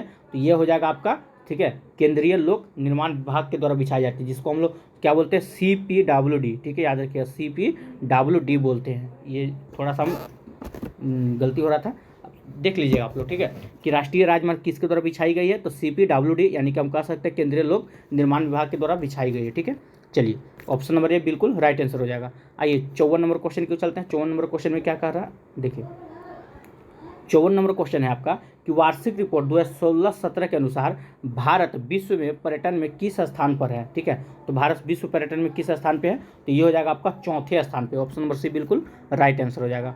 चलिए 55 नंबर क्वेश्चन को चलते हैं। 55 नंबर क्वेश्चन क्या है? चलिए 55 नंबर क्वेश्चन कर रहा है कि जलोढ़ मिट्टी, ठीक है, जलोढ़ मिट्टी को उसकी आयु के आधार पर वर्गीकृत किया जाता है। ठीक है, तो नई जलोढ़ मिट्टी को क्या नाम दिया गया? तो नई जलोढ़ मिट्टी को हम खादर के नाम दिया गया। ठीक है, चलिए ठीक है, चलिए अगला क्वेश्चन को चलते हैं। क्वेश्चन नंबर 56 में क्या कहता है? देखिए निम्नलिखित में से कौन सी मिट्टी कपास उगाने के लिए आदर्श है? तो कपास के लिए सबको जानते हैं, काली मिट्टी हो जाएगा आपका। चलिए 57 नंबर क्वेश्चन को चलते हैं। 57 नंबर क्वेश्चन क्या कह रहा है कि भारत के किस स्थान पर सर्वाधिक वर्षा होती है? ठीक है, तो 57 का राइट आंसर क्या हो जाएगा? तो ये हो जाएगा आपका मासिंद्रा। ऑप्शन नंबर बी हो जाएगा। चलिए 58 नंबर क्वेश्चन देखते हैं, ये आपको मिलान करना है, ये बहुत मजेदार है। ठीक है, अब ये हर बार पूछ देता है। ठीक है, तो ये आपको याद रखना है। ठीक है, इसको छोटा कर देते हैं। चलिए तो सबसे पहले मेक्सिको, तो मेक्सिको म से मिल्पा याद रखना है। ब्राज़ील रोका। ठीक है, वियतनाम रे। ठीक है, और इंडोनेशिया या मलेशिया बोलेगा तो लदांग, याद रखिएगा। इंडोनेशिया या मलेशिया बोलेगा तो लदांग हो जाएगा। इसके अनुसार कौन सा ऑप्शन हो जाएगा? तो एक का हो जाएगा आपका क्या? दू। तो एक का दू किस में? ऑप्शन नंबर आपका सी में है, तो सी आपका राइट आंसर हो जाएगा। चलिए क्वेश्चन नंबर 59 को चलते हैं। कहा जा रहा है भूदान ग्रामदान आंदोलन, जिसे रक्तहीन क्रांति के नाम से भी जाना जाता है, किसके द्वारा शुरू किया गया था? तो ये आपको विनोबा भावे के द्वारा शुरू किया गया था। ठीक है, कब किया गया था? तो 1951 में किया गया था, याद रखिएगा। चलिए अगला क्वेश्चन देखते हैं। क्वेश्चन नंबर 60 नंबर क्या कह रहा है कि कुछ टूथपेस्ट में चमक किस खनिज से आती है? तो ये आपका हो जाएगा अभ्रक से आती है। ठीक है, कुछ टूथपेस्ट में चमक किस खनिज से आती है? तो ये आपका अभ्रक से आती है। ऑप्शन नंबर आपका सी बिल्कुल राइट आंसर हो जाएगा। 61 नंबर क्वेश्चन क्यों चलते हैं। 61 क्या कहता है? आइए 61 नंबर क्वेश्चन है आपका कि बिहार में कौन सा थर्मल पावर प्लांट मौजूद है? तो बिहार में कौन सा थर्मल पावर मौजूद है? चलिए तो इसका राइट आंसर क्या हो जाएगा? ये हो जाएगा आपका बरौनी। ऑप्शन नंबर सी आपका बिल्कुल राइट आंसर हो जाएगा। ठीक है, चलिए क्वेश्चन नंबर 62 क्यों चलते हैं। 62 क्या कहता है कि भारत डैश, ठीक है, भारत में एक प्रमुख शक्ति प्रदान करने वाला निगम है। ठीक है, और इसके पास पर्यावरण प्रबंधन प्रणाली 14001 के लिए, ठीक है, ISO का प्रमाण पत्र इसको मिला हुआ है। तो इसका राइट आंसर क्या हो जाएगा? ये हो जाएगा आपका NTPC। ठीक है, चलिए क्वेश्चन नंबर 62 हो गया। 63 नंबर क्वेश्चन को चलते हैं। 63 नंबर क्वेश्चन क्या कह रहा है? देखिए कि स्वर्णिम चतुर्भुज सुपर हाईवे समय और दूरी को कम करने के लिए भारत के 4 प्रमुख शहरों को जोड़ता है। निम्नलिखित में से आपको बताना है कौन कौन सा शहर हो जाएगा। ये तो सबको पता है, दिल्ली, कलकत्ता, चेन्नई, मुंबई। ठीक है, ऑप्शन नंबर आपका ये बिल्कुल राइट आंसर हो जाएगा। चलिए क्वेश्चन नंबर 64 को चलते हैं। 64 क्या कहता है कि निम्नलिखित में से कौन सा बंदरगाह आज़ादी के बाद सबसे पहले बनाया गया था। ठीक है, तो कौन सा बंदरगाह जो है आज़ादी के बाद सबसे पहले बनाया गया था, ये हो जाएगा आपका कांडला बंदरगाह। 65 नंबर क्वेश्चन को चलते हैं। 65 नंबर क्या कहता है कि झारखंड, छत्तीसगढ़ और मध्य प्रदेश राज्य खनिज और गैस के निक्षेप के मामले में जाना जाता है। तो किसके में जाना जाता है, तो ये हो जाएगा आपका कोयला में। ठीक है, ऑप्शन नंबर ए बिल्कुल राइट आंसर हो जाएगा। 66 नंबर क्वेश्चन देखते हैं। 66 नंबर क्या कहता है कि कौन सा देश विश्व में चावल का सबसे बड़ा उत्पादक है। तो देखिए चावल, तो चा से चावल, चा से चीन, याद रखना। ऑप्शन नंबर आपका भी बिल्कुल राइट आंसर हो जाएगा। चलिए, भारत में राष्ट्रीय वन नीति किस वर्ष लागू की गई थी। तो भारत में राष्ट्रीय वन नीति बोले तो ये कब किया गया था, तो ये आपको हो जाएगा 1952 में, इसका राइट आंसर हो जाएगा। चलिए क्वेश्चन नंबर 68 की ओर चलते हैं। 68 नंबर क्या कह रहा है, 68 नंबर प्रश्न है आपका कि एल्युमिनियम किस कच्चे माल से निकाला जाता है। तो एल्युमिनियम जो है आपका बॉक्साइट से निकाला जाता है। ऑप्शन नंबर सी बिल्कुल राइट आंसर हो जाएगा। चलिए 69 नंबर क्वेश्चन को चलते हैं। 69 में क्या है, गोबी मरुस्थल कहाँ स्थित है। तो ये तो सबको पता है, गोबी मरुस्थल आपका चीन में स्थित है। ठीक है, चलिए क्वेश्चन नंबर 70 को चलते हैं। 70 नंबर क्वेश्चन क्या है कि सिंध नदी किस नगर से होकर बहती है। तो सिंध नदी जो है किस नगर से होकर बहती है, ये आपका पेरिस से होकर बहती है। ठीक है, चलिए क्वेश्चन नंबर 71 को चलते हैं। 71 नंबर क्या है कि विश्व में कच्चे पटसन का प्रमुख उत्पादक है। विश्व में कच्चे पटसन का प्रमुख उत्पादक है। तो 71 का राइट आंसर क्या हो जाएगा, ये हो जाएगा आपका भारत। ठीक है, चलिए क्वेश्चन नंबर 72 को चलते हैं। 72 नंबर क्या कह रहा है, आइए, निम्न में से किस भारतीय राज्य में लो अयस्क उपलब्ध नहीं है। ठीक है, तो किस में नहीं है, ये आपका बिहार में नहीं है। ठीक है, ऑप्शन नंबर ए बिल्कुल राइट आंसर हो जाएगा। चलिए क्वेश्चन नंबर 73 के चलते हैं। 73 में क्या है कि दक्षिण गंगोत्री कहाँ स्थित है। तो दक्षिण गंगोत्री जो है ये कहाँ स्थित है, ये हो जाएगा आपका अंटार्कटिका में। कहाँ स्थित है, तो ये आपका अंटार्कटिका में स्थित है। ठीक है, चलिए 74 नंबर क्वेश्चन के चलते हैं। 74 नंबर क्या है, आइए देखिए 74 नंबर क्वेश्चन कहा जा रहा है कि दक्षिण अमेरिका की सबसे लंबी नदी है। तो दक्षिण अमेरिका की सबसे लंबी नदी कौन है, ये हो जाएगा अमेजन नदी। ठीक है, चलिए क्वेश्चन नंबर 75 के चलते हैं। 75 नंबर क्वेश्चन है आपका, भारत का अधिकतम गेहूं उत्पादक राज्य है। तो भारत का अधिकतम गेहूं उत्पादक राज्य कौन है, ये हो जाएगा आपका उत्तर प्रदेश। ठीक है, उत्तर प्रदेश, पंजाब भी हो सकता है। एक मिनट रुकिए, देखिए इसको, देखिए इस क्वेश्चन को थोड़ा सा आप लोग गोल कर दीजिए। ठीक है, इसको थोड़ा पेंडिंग में रखते हैं, क्योंकि देखिए पंजाब जो है ना ये भी गेहूं उत्पादक राज्य में प्रथम स्थान पे आता है। ठीक है, और यहाँ उत्तर प्रदेश भी दिया हुआ है, पंजाब भी आता है, हरियाणा भी आता है, उत्तर प्रदेश भी आता है। थोड़ा सा इसमें फॉल्ट है। ठीक है, देख लेंगे इसको, कभी भी बाद में बता दिया जाएगा। चलिए 76 नंबर क्वेश्चन देखते हैं। 76 नंबर क्या कहता है कि रियो पृथ्वी सम्मेलन 1992 के एजेंडा 21 में निहित है। ठीक है, तो क्या निहित है, तो पर्यावरण संरक्षण भी निहित है, विश्व सतत विकास भी निहित है, यानी कह सकते हो ऑप्शन नंबर आपका डी हो जाएगा। ठीक है, चलिए 77 नंबर क्वेश्चन देखिए चलते हैं। 77 नंबर क्या कहता है कि विश्व का सबसे अधिकतम कोयला उत्पादक देश कौन सा है। ठीक है, तो यहाँ आपसे देश पूछा जा रहा है, तो देश में कौन हो जाएगा, चीन हो जाएगा। ठीक है, चलिए 78 नंबर क्वेश्चन को चलते हैं। 78 नंबर क्या है, 78 नंबर है कि भारत में सबसे पुराना तेल का भंडार कहाँ है। तो भारत में सबसे पुराना तेल भंडार कहाँ है, 28 का क्या हो जाएगा, तो ये हो जाएगा आपका असम। ठीक है, याद रखिए ये कहाँ है, ये आपका असम में है। ऑप्शन नंबर आपका हो जाएगा इनमें से कोई नहीं। ठीक है, चलिए 29 की ओर चलते हैं। 29 में क्या है, आइए, कहा जा रहा है विश्व में एल्युमिनियम का सबसे बड़ा उत्पादक है। तो विश्व में एल्युमिनियम का सबसे बड़ा उत्पादक कौन है, तो ये हो जाएगा आपका उपयुक्त में से इनमें से कोई नहीं। एल्युमिनियम में आपका चीन सबसे प्रथम स्थान पे आता है। ठीक है, चलिए आज का लास्ट क्वेश्चन है आपके लिए।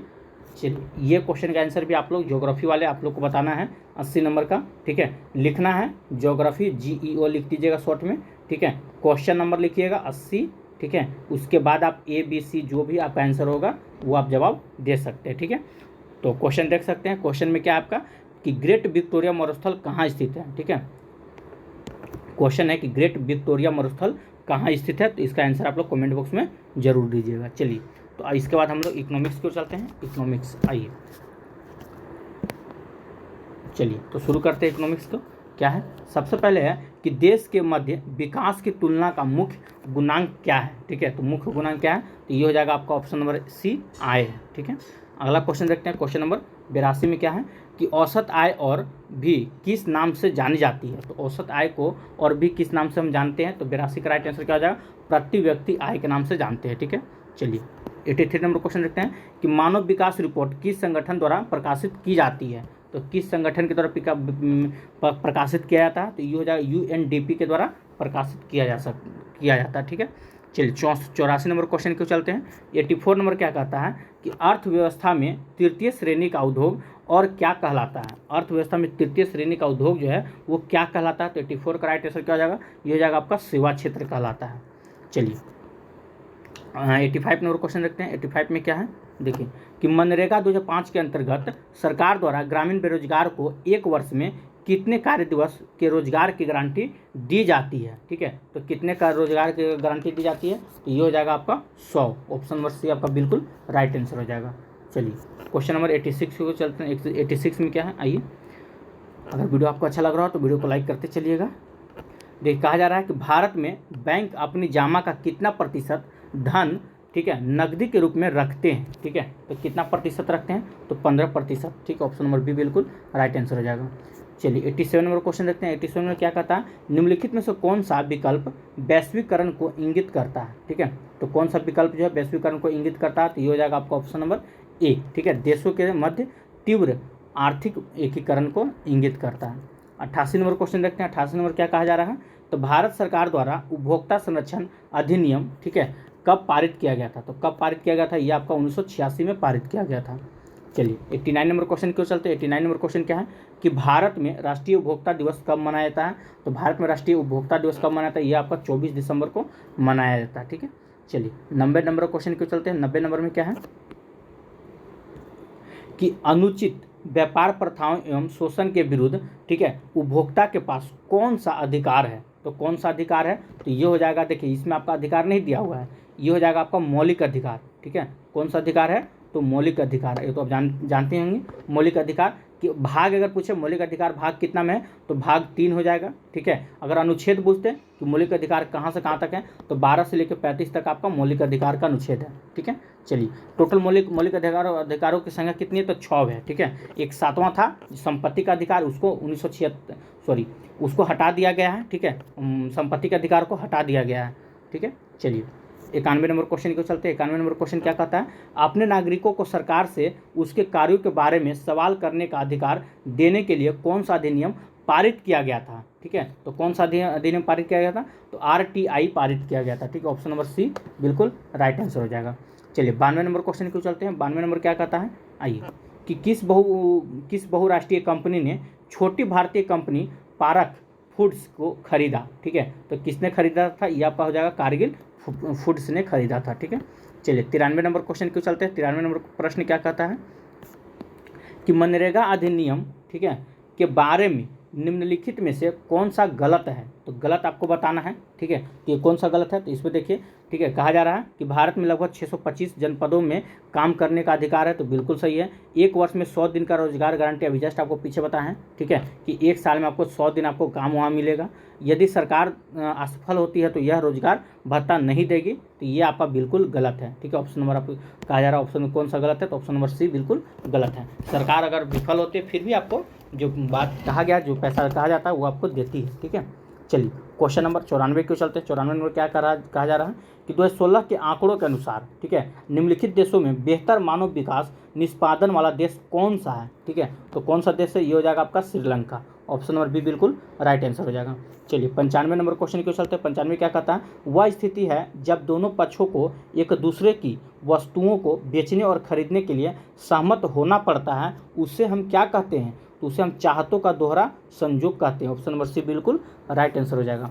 चलिए 96 नंबर क्वेश्चन देखते हैं। 96 नंबर क्वेश्चन में क्या है, आइए, 96 नंबर प्रश्न कह रहा है कि निम्नलिखित में से कौन सा क्रेडिट की शर्तें अंतर्गत नहीं आती है। ठीक है, तो कौन नहीं आता है, तो क्रेडिट में आपका जमा नहीं होता, जमा के लिए डेबिट होता है। ठीक है, ऑप्शन नंबर आपका सी हो जाए, ऑप्शन नंबर सी हो जाएगा।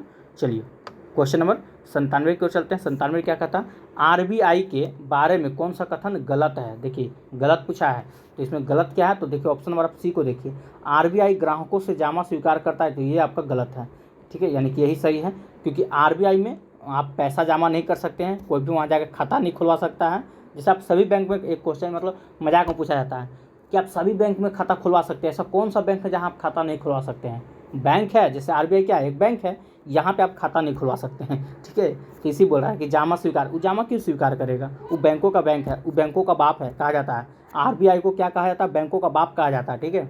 चलिए क्वेश्चन नंबर 98 क्यों चलते हैं। 98 नंबर क्वेश्चन क्या है, आइए, कि भारत सरकार ने विश्व स्तरीय सुविधाएं देकर विदेशी कंपनियों को भारत में निवेश के लिए आकर्षित करने के लिए कदम उठाए, इन औद्योगिक क्षेत्रों को क्या कहते हैं, ठीक है। तो इसको क्या कहते हैं, तो इसको हम ऑप्शन नंबर ए हो जाएगा आपका बिल्कुल राइट, इसे विशेष आर्थिक क्षेत्र कहते हैं, ऑप्शन नंबर ए बिल्कुल सही है। 99 नंबर क्वेश्चन क्यों चलते हैं। 99 नंबर क्या कहा जा रहा है, देखिए, जीडीपी का, ठीक है, एक विशेष वर्ष के दौरान उत्पादित डैश का मूल्य कुल मूल्य है, तो कितना कुल मूल्य है, तो ये हो जाएगा आपका सभी अंतिम सामान और सेवाएं, ठीक है। चलिए तो आज 100 नंबर क्वेश्चन क्यों चलते हैं। 100 नंबर में क्या है, देखिए, भारत में काली क्रांति का संबंधित है, तो भारत में काली क्रांति किससे संबंधित है, तो ये आपका कच्चा तेल उत्पादन से संबंधित है। भारत में काली क्रांति का संबंध कच्चा तेल उत्पादन से है, ठीक है। अगला देखते हैं, भारत की नगद फसल कौन सी नहीं है, आपसे यहाँ नहीं पूछ रहा है, ठीक है। तो जौ जो है ये आपका नगद फसल नहीं है, ठीक है। नगद फसल में कौन कौन आ जाएगा, जूट आ जाएगा, मूंगफली आ जाएगा आपका नगद फसल में, ठीक है। चलिए क्वेश्चन नंबर 102 क्यों चलते हैं। क्या कहा जा रहा है कि भारत में प्रथम पंचवर्षीय योजना का आधार था, तो भारत में प्रथम पंचवर्षीय योजना जो हुआ, इसका आधार क्या था, इसका मॉडल क्या था, तो Herald Domar model, option number A बिल्कुल राइट आंसर हो जाएगा, ठीक है। चलिए क्वेश्चन नंबर 103 क्यों चलते हैं। 103 में क्या कहा जा रहा है, आइए, 103 नंबर क्वेश्चन है कि RN मल्होत्रा कमेटी संबंधित है, तो किससे संबंधित है, यह आपका बीमा क्षेत्र से संबंधित है, ठीक है। ऑप्शन नंबर सी इसका बिल्कुल राइट आंसर हो जाएगा। चलिए क्वेश्चन नंबर 104 क्यों चलते हैं। 104 में क्या कहा जा रहा है, आइए, 104 नंबर है कि सरकारी व्यय को नियंत्रित करने का पदाधिकारी है, तो कौन होते हैं, ये होते हैं आपका वित्त मंत्रालय, ठीक है। ऑप्शन नंबर सी बिल्कुल राइट आंसर हो जाएगा। 105 नंबर क्वेश्चन क्यों चलते हैं। 105 क्या कहता है, देखिए, भारत अधिकतम विदेशी मुद्रा किसके निर्यात से कमाता है, भारत अधिकतम विदेशी मुद्रा जो है किसके निर्यात से, तो कपड़ा से, याद रखिए कपड़ा, ऑप्शन नंबर सी बिल्कुल राइट आंसर हो जाएगा। चलिए क्वेश्चन नंबर 106 क्यों चलते हैं। 106 नंबर क्या कहा जा रहा है, देखिए, वीडियो अगर अच्छा लगा हो तो लाइक जरूर कीजिएगा, ठीक है। आइए 106 नंबर कहता है कि कौन सा एक राष्ट्रीय खाद्य सुरक्षा मिशन में शामिल नहीं है, तो कौन शामिल नहीं है, तो तिलहन शामिल नहीं है, ठीक है। चलिए 107 नंबर क्वेश्चन की चलते हैं। नीति आयोग अस्तित्व में कब आया था, नीति आयोग जो है ये अस्तित्व में कब आया था, तो कब आया था, तो 1 जनवरी 2015 को आया था। इससे पहले इसका नाम था योजना आयोग, ठीक है, याद रखिएगा। चलिए क्वेश्चन नंबर 108 क्यों चलते हैं। भारत की पहली स्वदेशी एंट्री एडिशन मिसाइल का नाम क्या था, तो याद रखिएगा, इसमें ऑप्शन आपका नहीं दिया हुआ है, ठीक है। उसका नाम लिख लीजिए रुद्रम, ठीक है, रुद्रम प्रथम, नाम क्या था, रुद्रम प्रथम था, ठीक है। ऑप्शन नंबर आप हो जाएगा, इसमें आंसर नहीं दिया, उपयुक्त में से कोई नहीं। चलिए 109 नंबर क्वेश्चन की चलते हैं। 109 नंबर क्या कहता है, देखिए, कि भारत का 13वां प्रधान बंदरगाह किस राज्य में स्थापित किया जाने वाला है, ठीक है। तो किस राज्य में स्थापित किया जाना है, ये हो जाएगा आपका महाराष्ट्र में, ठीक है।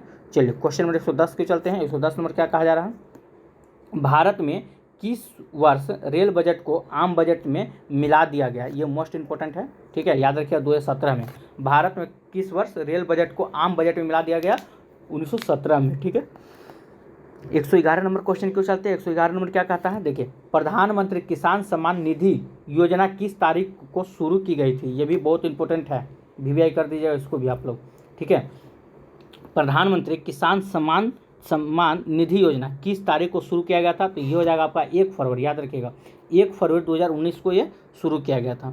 चलिए 112 नंबर क्वेश्चन क्यों चलते हैं। 112 नंबर क्वेश्चन क्या कहता है, गरीबी रेखा को निर्धारित करने के लिए कौन सा संगठन सुरक्षण करता है, ठीक है। तो कौन संरक्षण करता है, ये हो जाएगा आपका RBI। 113 नंबर क्वेश्चन क्यों चलते हैं, गुलाब क्रांति संबंधित है, तो गुलाब क्रांति किससे संबंधित है, 113 का हो जाएगा प्याज उत्पादन से, ठीक है। गुलाब क्रांति किससे संबंधित है, प्याज उत्पादन से संबंधित है। 114 नंबर क्वेश्चन क्यों चलते हैं, रॉबिन हुड प्रभाव निम्नलिखित में से किससे संबंधित है, ठीक है। तो किससे संबंधित है, ये हो जाएगा आय पूर्ण वितरण से, ठीक है। ऑप्शन नंबर सी आपका बिल्कुल राइट आंसर हो जाएगा। चलिए 115 नंबर क्वेश्चन क्यों चलते हैं। 115 क्या कहता है, डेयरी उद्योग आर्थिक गतिविधि के किस क्षेत्र में आता है, ठीक है। तो किस क्षेत्र में आता है, ये हो जाएगा आपका प्राथमिक क्षेत्र में आता है, ठीक है। चलिए 116 नंबर क्वेश्चन क्यों चलते हैं। 116 नंबर क्वेश्चन क्या कहता है कि भारत के संविधान में पंचवर्षीय योजनाओं की अवधारणा किस देश से ली गई है, ठीक है। तो किस देश से ली गई है, ये आपका रूस से लिया गया है। ऑप्शन नंबर सी बिल्कुल राइट आंसर हो जाएगा। चलिए 117 नंबर क्वेश्चन क्यों चलते हैं। 117 नंबर क्वेश्चन क्या कहता है कि वस्तुओं के आयात और निर्यात पर लगाया जाने वाला कर किस नाम से जाना जाता है। तो किस नाम से जाना जाता है, ये हो जाएगा आपका सीमा शुल्क के नाम से जाना जाता है। चलिए 118 नंबर क्वेश्चन क्यों चलते हैं कि भारत ने किस पंचवर्षीय योजना के दौरान मिश्रित अर्थव्यवस्था को अपनाया। ठीक है, तो किसमें अपनाया गया था, तो द्वितीय पंचवर्षीय योजना में अपनाया गया था। चलिए 119 नंबर क्वेश्चन क्यों चलते हैं। कहा जा रहा है कि खुले बाजार की प्रक्रिया किस नीति का अंग है। खुले बाजार की प्रक्रिया जो है किस नीति का अंग है, तो इसका राइट आंसर क्या हो जाएगा। ये इसमें आपका ऑप्शन नहीं दिया, इसका राइट आंसर हो जाएगा ऑप्शन में ई, उपयुक्त में से कोई नहीं। आज का लास्ट क्वेश्चन है, इसका आंसर आप लोग को बताना है। ठीक है, कहा जा रहा है कि भारत में बैंकों का राष्ट्रीयकरण कब हुआ था। तो आपको बताते भारत में 14 बैंकों का राष्ट्रीयकरण किया गया था एक साथ।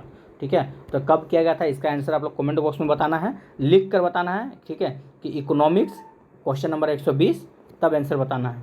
ठीक है, चलिए यहाँ से हम लोग पॉलिटिकल साइंस की शुरू करने जा रहे हैं। आइए देखते हैं क्या है। कहा जा रहा है कि भारत के संविधान की प्रस्तावना किस देश से ली गई है। तो भारत के संविधान की प्रस्तावना जो है ना किस देश से लिया गया है, तो ये आपका अमेरिका से लिया गया, याद रखिएगा। प्रस्तावना पूछेगा किस देश से लिया गया है, तो ये आपका अमेरिका से लिया गया, तो यानी कि उपयुक्त में से कोई नहीं। अगर पूछेगा कि भारत की प्रस्तावना की भाषा जो है ना, भाषा किस देश से लिया गया है, तो ऑस्ट्रेलिया से भाषा लिया गया। ठीक है, चलिए क्वेश्चन नंबर 122 की चलते हैं। 122 नंबर क्या है, अधिकतम निर्वाचन क्षेत्र वाले राज्यों को उनके बढ़ते क्रम में व्यवस्थित करना है। ठीक है, चलिए इसको देख लेते हैं क्या हो जाएगा। तो इसका राइट आंसर हो जाएगा आपका 122 का हो जाएगा आपका option number A, Uttar Pradesh, Maharashtra, पश्चिम बंगाल और तब बिहार। ऑप्शन नंबर ए बिल्कुल राइट आंसर हो जाएगा। चलिए क्वेश्चन नंबर 122 123 क्यों चलते हैं। 123 नंबर क्या है कि क्यों लोकतंत्र सरकार का एक बेहतर प्रारूप है। ठीक है, तो क्यों एक बेहतर प्रारूप है, तो यह अधिक उत्तरदायी होता है, सही है। इसमें निर्णय लेने की विशिष्टता होती है, ये भी सही है। यह मतभेद एवं संघर्ष का निपटारा करता है, ये भी सही है। ठीक है, यानी कि हम कह सकते हैं ऑप्शन नंबर आपका डी। ठीक है, डी आपका बिल्कुल सही हो जाएगा, एक से अधिक। ठीक है, चलिए क्वेश्चन नंबर 124 को चलते हैं। 124 क्या कहता है, राष्ट्रपति अपने अधिकारों का निस्तारण किसकी सलाह से करता है। ठीक है, तो किसकी सलाह से करता है, ये आपका मंत्रिपरिषद की सलाह से करता है। ठीक है, ऑप्शन नंबर ए बिल्कुल राइट आंसर हो जाएगा। चलिए 125 नंबर क्वेश्चन क्यों चलते हैं। 125 नंबर क्वेश्चन क्या कहता है कि दल बदल विरोधी कानून क्या सुझाव देता है। ठीक है, तो दल बदल विरोधी कानून जो है क्या सुझाव देता है, तो ये पार्टियों को बदलने से रोकने के लिए संशोधित है। ठीक, ऑप्शन नंबर भी बिल्कुल राइट आंसर हो जाएगा। चलिए क्वेश्चन नंबर 126 क्यों चलते हैं। 126 क्या कहता है, आइए 126 नंबर क्वेश्चन देखते हैं। 126 नंबर प्रश्न है आपका कि किसका कथन है लोकतांत्रिक सरकार जनता की है, जनता के लिए है एवं जनता द्वारा है। ये कथन किसका है, तो अब्राहम लिंकन का है, याद रखिएगा। ठीक है, अब्राहम लिंकन कौन थे, अमेरिका के राष्ट्रपति थे। ठीक है, चलिए 127 नंबर क्वेश्चन देखते हैं। शिक्षा का अधिकार जो 1 अप्रैल 2010 को प्रभाव में आया किस मौलिक अधिकार के अंतर्गत आता है। ठीक है, तो किस मौलिक अधिकार के अंतर्गत आता है, ये आपका स्वतंत्रता का अधिकार के अंतर्गत आता है। ठीक है, स्वतंत्रता के अधिकार के अंतर्गत आता है, 1 मिनट रुक जाइएगा। चलिए ठीक है, इसका राइट आंसर हो जाएगा आपका स्वतंत्रता का अधिकार। इसको देख ले, ये जो है ना आपका 86वां संविधान संशोधन 2002 के तहत, ठीक है, अनुच्छेद 21 का ए में, अनुच्छेद क्या 21 का ए में, ठीक है, अंतर्गत शिक्षा के अधिकार को मौलिक अधिकार का अंतर्गत समावेश किया गया है। ठीक है, याद रखिएगा। चलिए क्वेश्चन नंबर 128 को चलते हैं। इसका राइट आंसर हो जाएगा आपका option number B. 28 number question के चलते हैं। 128 में क्या कहा जा रहा है, किस संशोधन अधिनियम द्वारा संविधान के मौलिक कर्तव्य 1976 में निहित है। ठीक है, तो किस में है, 1976 में निहित है। तो इसका राइट आंसर हो जाएगा आपका 42वां संविधान संशोधन 1976। ठीक है, चलिए क्वेश्चन नंबर 129 को चलते हैं। 129 क्या कहता है कि कौन संविधान सभा का सदस्य नहीं था। तो कौन संविधान सभा का सदस्य नहीं था, तो देखिए शरद चंद्र बोस ये थे, सरोजिनी नायडू ये भी थे, मौलाना अबुल कलाम ये भी थे। तो कौन नहीं था, तो ऑप्शन तो दिया ही नहीं, तो हम कह सकते हैं उपयुक्त में से कोई नहीं। ऐसे याद रखिए, महात्मा गांधी आपका संविधान सभा के सदस्य नहीं थे और मोहम्मद अली जिन्ना ये जो थे नहीं थे, 2 व्यक्ति जो थे संविधान सभा के सदस्य नहीं थे। ठीक है, चलिए क्वेश्चन नंबर 130 की चलते हैं। 130 नंबर क्या है, देखिए धन विधेयक के बारे में निम्नलिखित कथन में कौन सा कथन असत्य है, आपको असत्य बताना है। ठीक है, तो असत्य यानी कि कौन सा गलत है, तो यह वित्तीय मामलों से संबंधित है, बिल्कुल सही है। यह केवल लोकसभा में प्रस्तावित होता है।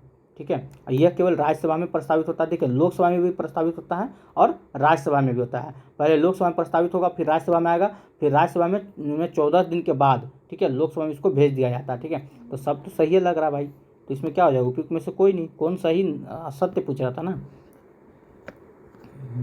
ठीक है, चलिए अगला देखते हैं 131 नंबर कि भारतीय उच्चतम न्यायालय अस्तित्व में कब आया। तो भारतीय उच्चतम न्यायालय जो था अस्तित्व में कब आया था, याद रखिए 26 जनवरी, ठीक है, 26 जनवरी 1950 को आया था। ठीक है, ऑप्शन नंबर नहीं दिया तो उपयुक्त में से इनमें से कोई नहीं हो जाएगा। चलिए अगला क्वेश्चन रखते हैं। क्वेश्चन नंबर 132 क्या कहता है कि लोक अदालत के बारे में, ठीक, कथनों पर विचार करना है, क्या क्या है आइए देखते हैं।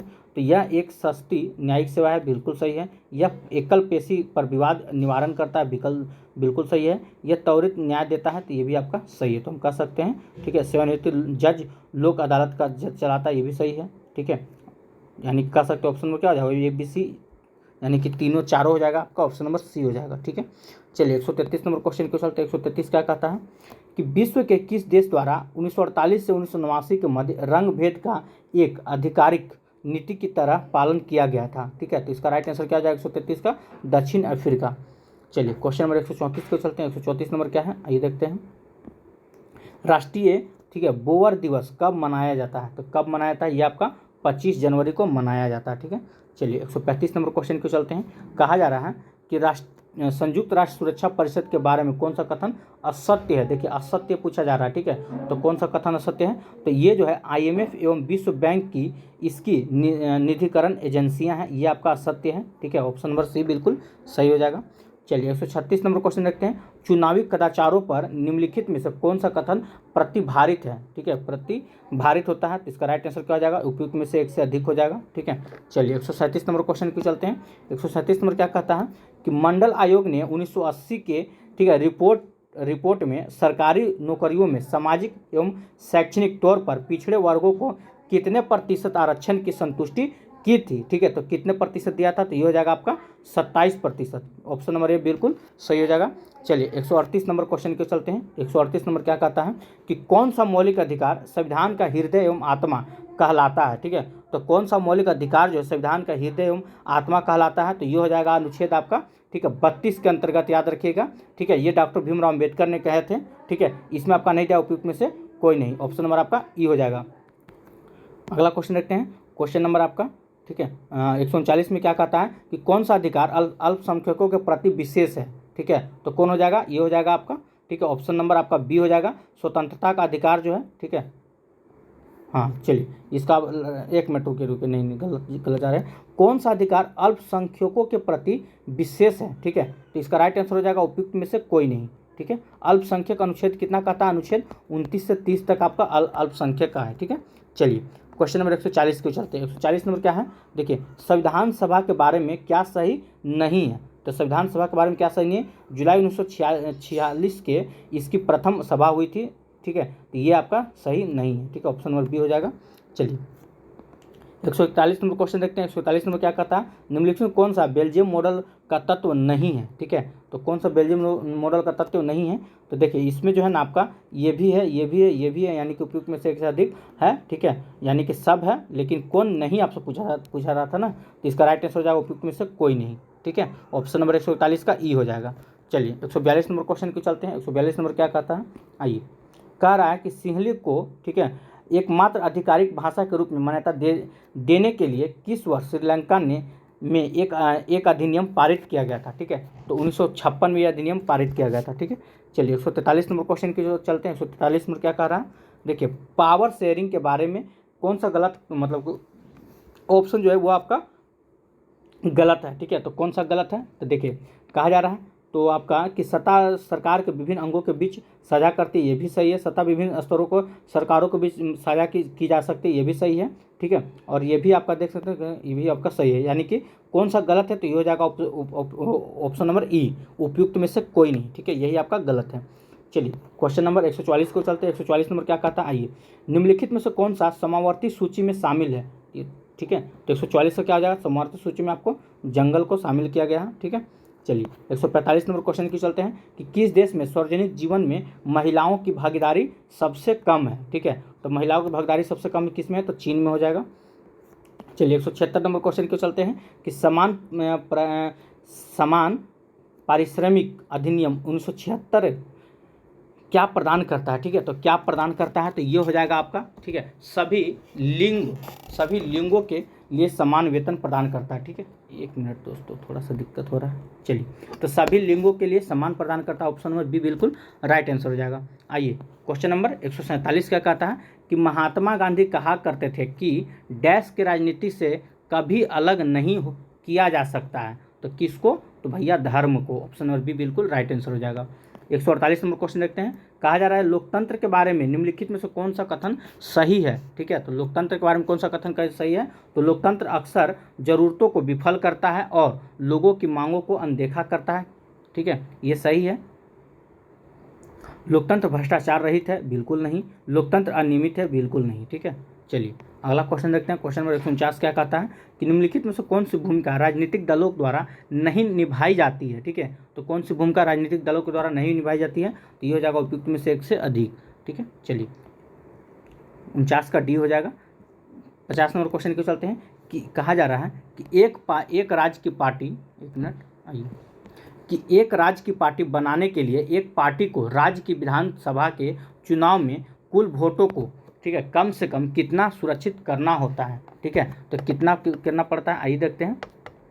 तो ये हो जाएगा आपका टोटल 8%। ठीक है, प्रतिशत में दिया है, यानी कि 8% करना पड़ता है, ऑप्शन नंबर बी बिल्कुल सही हो जाएगा। 51 नंबर क्वेश्चन क्यों चलते हैं। 51 नंबर क्या कहता है कि कौन सा देश, ठीक है, एक साथ आने वाला संघ के अंतर्गत आता है। तो 151 का राइट आंसर क्या हो जाएगा, ये हो जाएगा आपका स्विट्जरलैंड। ठीक है, चलिए 152 नंबर देखते हैं, जब केंद्र और राज्य सरकारों से शक्ति लेकर, ठीक है, स्थानीय सरकार को दे दी जाती है, तो इससे क्या कहा जाता है, तो इसको क्या कहा जाता है, इसका हम विकेंद्रीकरण कहते हैं। ठीक है, चलिए ऑप्शन नंबर ए हो जाएगा, बिल्कुल राइट आंसर हो जाएगा। अगला क्वेश्चन क्यों चलते हैं, क्वेश्चन नंबर 153 क्या कहता है, काली शक्ति ब्लैक पावर आंदोलन कब हुआ, मतलब उभर के आया था, तो 153 का राइट आंसर हो जाएगा 1966 में। ठीक है, ऑप्शन नंबर बी हो जाएगा। चलिए 154 नंबर क्वेश्चन क्यों चलते हैं। 154 नंबर क्या है, भारत के संविधान का कौन सा अनुच्छेद भारतीय निर्वाचन आयोग से संबंधित है। ठीक है, तो 154 का राइट आंसर क्या आ जाएगा, ये हो जाएगा आपका अनुच्छेद 324। ठीक है, ऑप्शन नंबर ए बिल्कुल राइट आंसर हो जाएगा। चलिए 155 नंबर क्वेश्चन क्यों चलते हैं। 155 क्या है, भारतीय संविधान का अनुच्छेद 300 किससे संबंधित है, तो ये जो है किससे संबंधित है, ये हो जाएगा मुकदमे तथा कार्यवाही से संबंधित है। ठीक है, चलिए 156 नंबर क्वेश्चन क्यों चलते हैं। 156 क्या कहता है कि भारत का राष्ट्रपति कितनी बार पुनः चुनाव के लिए पात्र होता है। ठीक है, तो कितनी बार होता है, तो ये एक से अधिक बार होता है, तो हम कह सकते हैं इसका राइट आंसर क्या हो जाएगा, उपयुक्त में से कोई नहीं। ठीक है, भारत का राष्ट्रपति एक से अधिक बार चुनाव लड़ सकता है। चलिए 157 नंबर क्वेश्चन देखते हैं, भारतीय संविधान को बनाने में कितना समय लगा था। ये मोस्ट इंपॉर्टेंट है, ये तो ऐसे पूछता नहीं है। ठीक है, लेकिन पूछ दिया कैसे, तो इतना इजी क्वेश्चन, 2 वर्ष 11 माह 18 दिन। ठीक है, ये तो सबको याद होगा, अगर जो पॉलिटी पढ़ते हैं ये क्वेश्चन नहीं पता है तो फिर क्या ही करेंगे वो। चलिए क्वेश्चन नंबर 158 क्यों चलते हैं। 158 क्या कहता है, देखिए, लोकसभा में प्रथम महिला सभापति कौन थी, लोकसभा में प्रथम महिला सभापति कौन थी, तो मीरा कुमार। ठीक है, चलिए क्वेश्चन नंबर 159 क्यों चलते हैं, किस वर्ष राष्ट्रीय मानवाधिकार आयोग की स्थापना की गई थी। ठीक है, तो किस वर्ष राष्ट्रीय मानवाधिकार आयोग की स्थापना किया गया था, तो ये आपका 1993 में किया गया था। ठीक है, तो इसका राइट आंसर नहीं दिया हुआ तो कह सकते हो ऑप्शन नंबर ई हो जाएगा। चलिए आज का लास्ट क्वेश्चन है आप लोग के लिए 160 नंबर। अब इसका आंसर आप लोग को बताना है। ठीक है, हम नहीं बताने वाले हैं, जो भी पॉलिटिकल वाले हैं, कि भारतीय संविधान के अनुच्छेद 360 में राष्ट्रपति को किसकी घोषणा करने का अधिकार है। ठीक है, तो ऑप्शन नंबर आपका दिया हुआ है, 4 गो है। ठीक है, इसमें से आपको जो चुनना है बता दीजिएगा, लिख दीजिएगा पॉलिटिकल साइंस। ठीक है, क्वेश्चन नंबर 160। ठीक है, चलिए तो इस प्रकार से हम लोग आज का पूरा सेट खत्म कर चुके हैं। और इसमें आपका क्या था ना, देखिए हिंदी और इंग्लिश या लैंग्वेज पेपर जो था 40 नंबर कॉमन पेपर था, वो नहीं दिया हुआ था। ठीक है, अगर वो देता तो उसको भी हम करवा देते। तो इस प्रकार से हम लोग जो पूछा हुआ पेपर था आपका TRE 1 में, तो ये जो था आपका TRE 1 का हम करवा चुके हैं। कल हम आप लोग को TRE 2 करवाने वाले हैं। अब आप लोग अगर इसको आंसर मिला चुके हैं तो आप लोग बताइए आपका नंबर कितना आ रहा है। ठीक है, TRE 1 में आपका नंबर कितना आया इस बार। ठीक है, जो आप इस सेट को बनाएं, कल हम लोग TRE 2 को सोल्व करने वाले हैं और उसमें भी आपको बताना है कि उसमें आपका कितना नंबर आता है। ठीक है, चलिए तो आज के लिए इतना ही। अगर आपको वीडियो अच्छा लगा तो वीडियो को लाइक कीजिएगा, चैनल को सब्सक्राइब कीजिएगा। ठीक है, और बेल आइकन दबाना नहीं भूलिएगा। जय हिंद, जय भारत।